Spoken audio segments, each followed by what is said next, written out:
Good afternoon, ladies and gentlemen. Happy to be here to talk about management of BPSDs. Just to recap, these behavioral and psychological symptoms of dementia are actually very common and very distressing. Ranges from anxiety, depression, irritability, violence, even to psychosis. And of course, these symptoms actually cause a lot of caregiver stress, and they put people into nursing homes, in institutions, a lot of times prematurely. Now, I won't go into details, but on the right-hand side, you see these neuropathological and neurochemical correlates for BPSD. So that tells us, in fact, medication, they do play a role in the management of these symptoms. Now, before we go into management, I think it's important to understand why these symptoms actually happen. And in fact, the management actually revolves around these factors. Now, we can kind of separate them into two headings: patient factors and environmental factors. You can see that, in fact, some of these, a number of these factors, they are not changeable.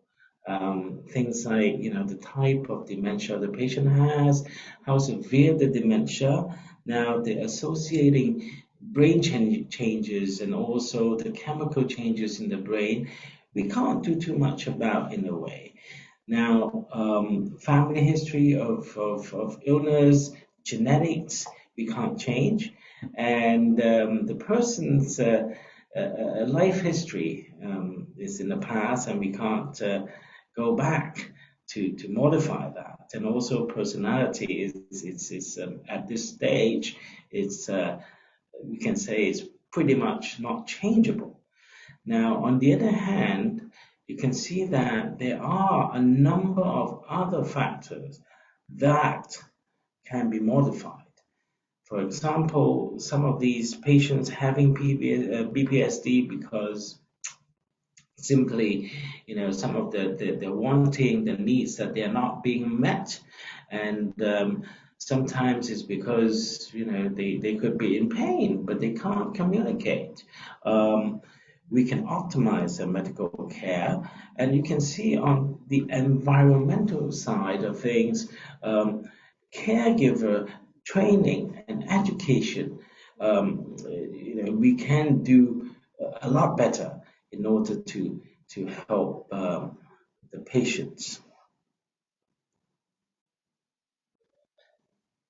Now, how do we actually evaluate these symptoms of dementia? There are different scales to do this, and I would say Jeff Cummings' neuropsychiatric inventory is a very comprehensive inventory to evaluate the presence and also the severity of different areas, different domains of these BPSDs. As you can see, different items, the 12 items of BPSD being evaluated in the NPI. Now, moving on to management, let us start by reminding ourselves that the use of antipsychotic in managing patients with BPSD is not recommended. Okay, and in fact, the Americans, they tell us repeatedly that the use of antipsychotics will actually increase mortality of patients with dementia. So we really have to be careful with that. And also, the NICE guidelines tells us that, in fact, first-line treatment for behavioral and psychological symptoms are actually non-pharmacological. So there are a number of frameworks and models for non-pharmacological management of BPSDs, and encompassing four different domains: biological, psychological, social, environmental, and interpersonal.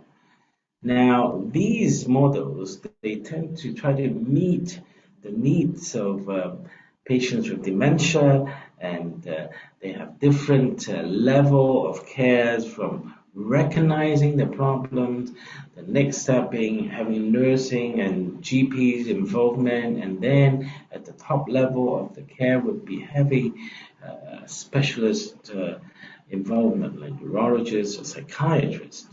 And both the DICE and the ACME models, they actually involve, you can see, again, identifying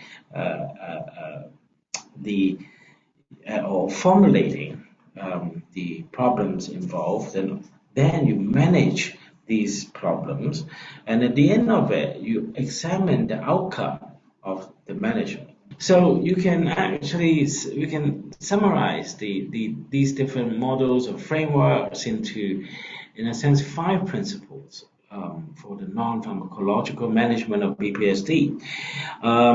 Anticipating what might happen, what could happen, is important. We are talking about more preventing BPSD from happening. Biopsychosocial understanding of the patient is really a must. I'm talking about more holistic care.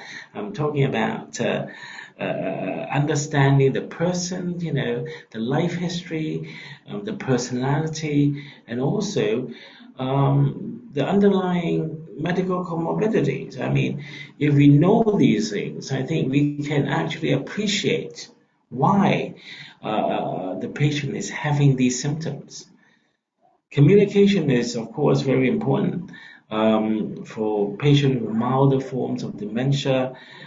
We talk about verbal communication, but with patients with more severe dementia, sometimes they may not understand us, but the non-verbal communication, the gestures, they can actually appreciate.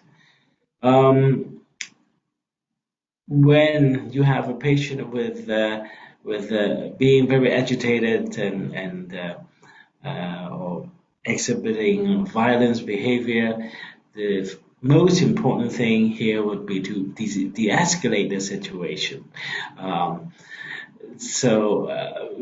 Not to make the patients even more frustrated by doing things that is more uncalled for, so to say. And the education part is perhaps the most important thing. I mean, educating, training of caregivers, family members to understand what dementia is all about, that would help managing as well. And the interesting thing about education is that you can see that if you educate well, it actually loops around to the ABCD part of these principles. Okay, if the caregiver is well educated, they can anticipate better, they can understand better, communicate better, and they know how to de-escalate. So these would be, I would say, the most important aspects, easy to remember principles for non-pharmacological management. Now, just to give you a more specific example, this is a list of different therapies and interventions that we can actually do for patients with dementia. They work to an extent, different efficacy, and they last. Sometimes some of these therapeutic interventions, they work, but they don't really last.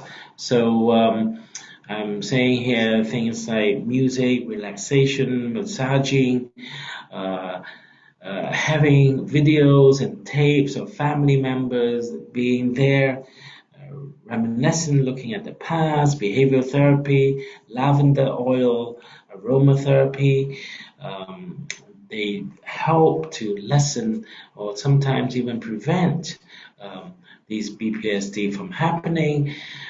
Bright light actually can help the circadian rhythm and also can manage mood disturbance as well. I talked about sundowning and how optimizing the environment for patients would be important. That's not only just for sundowning, but even for safety concerns. Some patients like to wander around. If you can provide them with a safe environment, that is important as well. Now, I have caregiver education and training in both because, again, repeated studies have found that by educating and training caregivers, it actually provides the longest lasting changes in helping patients with dementia. So again, I can't stress more that education is very important. So moving on to pharmacological management of BPSDs. Now, these are more, I would say, symptom dependent and also depends on the stage of the dementia. Different stages, different severities of the dementing syndrome would have different symptoms. Now, when the patient first started having a diagnosis of dementia, for example, Alzheimer's disease or Lewy body dementia, we often start prescribing acetylcholine esterase inhibitors, one of them, and unless there is contraindication.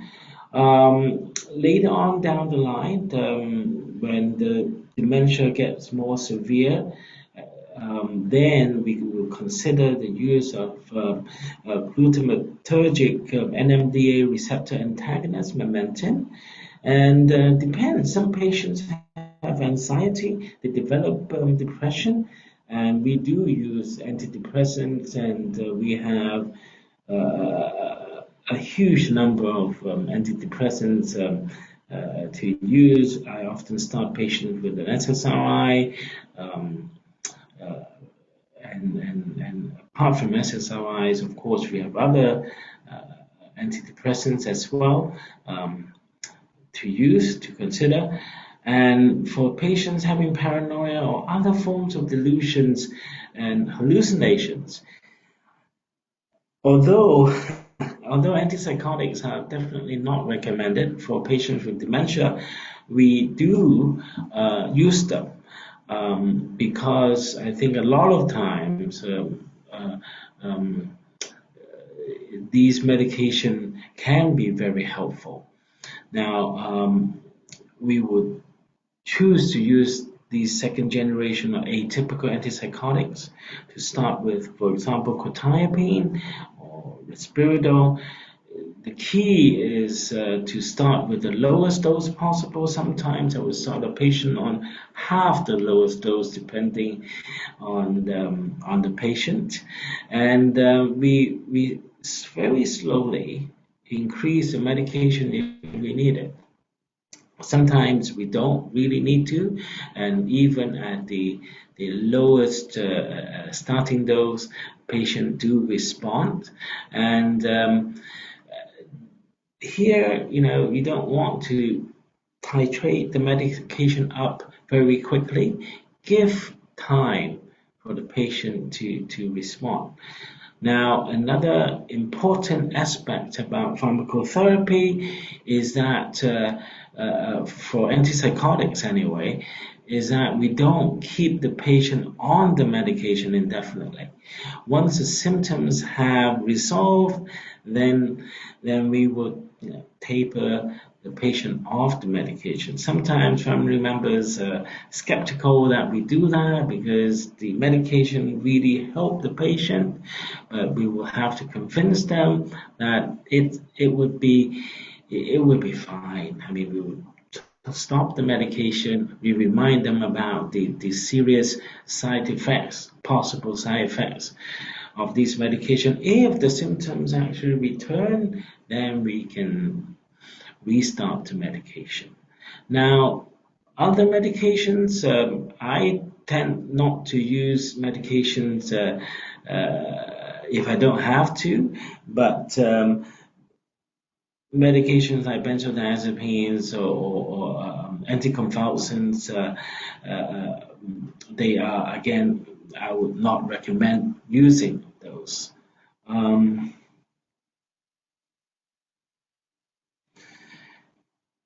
Now, apart from the patient, I think I need to mention about the caregivers. Okay, looking after a patient with dementia is a very stressful job, and unfortunately, a lot of times we focus on, as clinicians, patients come to see us, we focus on the patient and forget about the caregiver.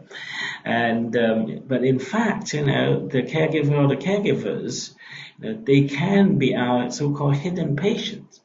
Now, if you don't ask them how they are doing, they will not say anything to you because they have to be strong, they have to be tough. But if you start asking how they are doing, some of them will even burst into tears and tell you it's really tough and all that. So some of the risk factors of developing a lot of caregiver stress would be you're actually living with the patient, you don't have friends, you're isolated, you have to take care of the patient for very long hours. And if there's not just the caregiver, let's say family members, well, family members could be the primary caregiver, and if there is kind of financial stress as well, and that would compound on the situation, and that leads sometimes, because of financial difficulty, that would lead to kind of lack of choices. And if the caregiver himself or herself actually have some mental health concerns, that would be another significant risk factor for developing very high caregiver stress. So if you, as a caregiver, or if you notice someone who is a caregiver, developing these signs, like, for example, feeling overwhelmed, being very tired, looking sad, having sleep problem, not necessarily insomnia, not being able to fall asleep, but also sleeping too much. If the person is losing weight, feeling irritable, losing interest in doing things that he or she normally enjoys, and sometimes having all these headaches, body aches, and start to use substance, for example, drinking more than usual, or starts using other forms of psychotropic, like drugs or cigarettes, smoking more. These could be warning signs for significant caregiver stress. Now, just some tips for those who are actually trying to manage taking care of patients with dementia. I think it's important to realize that you can only do so much, okay, and set realistic goals from that. And you just can't conquer the world sometimes, and I know you want to help, but like I said, there's only so much you can do. Try to reach out, connect with people. Now, tell people how you're feeling. Okay, share how you feel with people, and accept help from others. You can even write down a list saying, hey, these are my issues, these are what I would like. how do I get help? Can you offer these for me? Okay, I think that's important. Look after yourself. I think that's important as well. If you are healthy, then if you are not healthy, it's very difficult for you to look after someone else. There are support groups out there, and I think you can and try to join one of these support groups and speak to your GP or other doctors. Or it doesn't really have to be a doctor. I mean, you can even a psychologist or a counselor. Someone can understand. Remember, you are not alone. Okay, out there. And another option that you might have is actually setting up respite care for the patient so that you can actually get a breather. So these are just some of the tips for caregiver, and I think these actually constitute part of the non-pharmacological management as well. So just very quickly to mention COVID and dementia, this is an Italian study. Uh, it's basically, during the COVID, patients with dementia, the cognitive decline is more significant, and also that is with additional functional decline as well. And during the past 2 years, the uh, the number of BPSDs, these symptoms, there is significant increase as well. And again, I mean, in combination, all these factors, they make caregiving a lot more difficult and more stressful. So just to summarize very quickly, BPSDs are very common and they are highly distressing. Now, like I mentioned, there are reasons for these symptoms to occur. You just sometimes maybe we are not aware of them, but they just don't come out of the blue. Okay, so it's important when these symptoms happen, we try to figure out why. It could be a UTI, a urinary tract infection that patients cannot tell you. It could be a bed sore that is very painful that the patient cannot tell you. Okay, so try to understand the reasons. Try to figure out what the reasons are for these BPSD. Now, non-pharmacological approaches, like I mentioned, they come first. And remember, we talked about the ABCDE of BPSD management. And sometimes, yes, unfortunately, we would have to use medication. When you do that, we use the same principle of giving elderly medication. We start very low and go very slow, okay? And we do not keep the medication, especially antipsychotics, indefinitely. Again, remember the caregivers. That they are important and their health essential in order to help the patients with dementia. Thank you very much for your attention.